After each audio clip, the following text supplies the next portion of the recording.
in what was known to the Allies as the Burma Campaign, and to the Japanese as the infamous Operation Impal. Even before the war, however, Naga nationalist aspirations had already begun.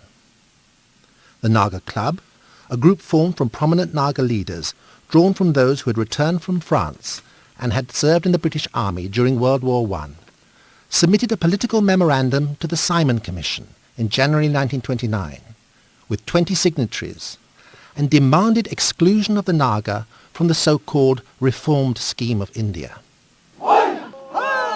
The memorandum, which was eventually debated in the House of Commons, resulted in the exclusion of the Naga inhabited area from the provisions of the Government of India Act 1935.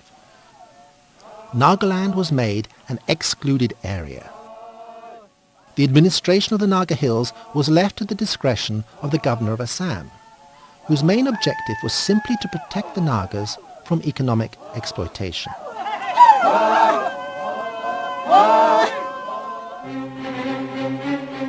From 1939 to 1945, the Nagas negotiated intensely with British India for independence.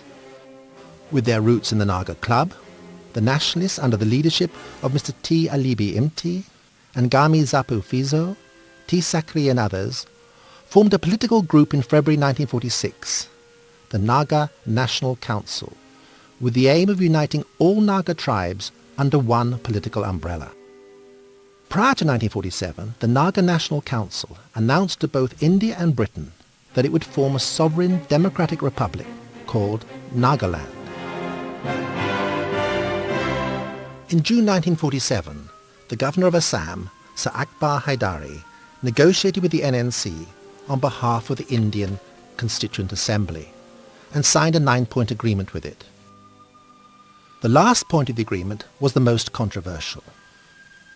After 10 years of the agreement's implementation, the NNC would be asked whether it wished the rest of the agreement to be extended for a further period, or wanted to reach a new agreement regarding the future of the Naga people.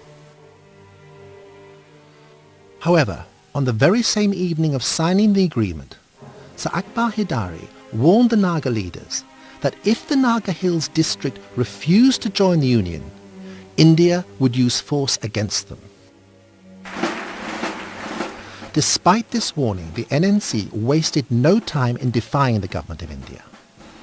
The Naga National Council declared complete independence of the Naga people on the 14th of August 1947, one day before India itself declared its own independence.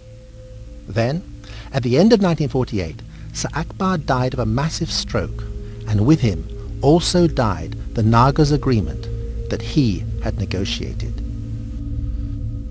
The Nagas are quintessentially a hill people. The name Naga is derived from the Burmese word Naka, meaning literally people with pierced earlobes. The name also possibly has its roots in the Assamese word Nogga, meaning naked.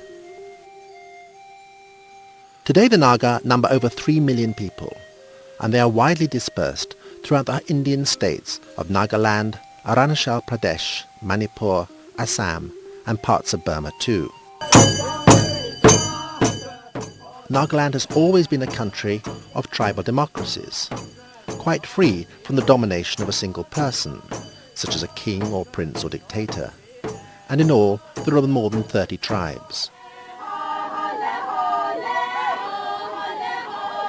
They have always lived proudly in harmony with nature, leading a simple and utterly independent way of life. In the past, headhunting was widely practiced by the Naga as a way of affirming and sustaining their culture. For example, as a fertility ritual, it was celebrated to ensure good harvests.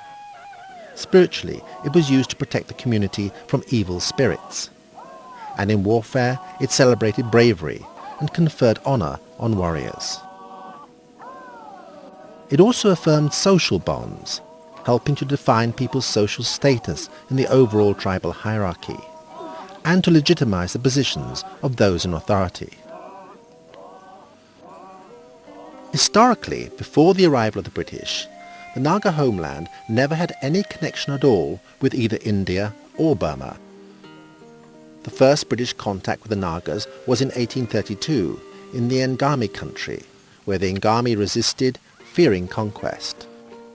British, however, managed to dominate the area with their superior firepower.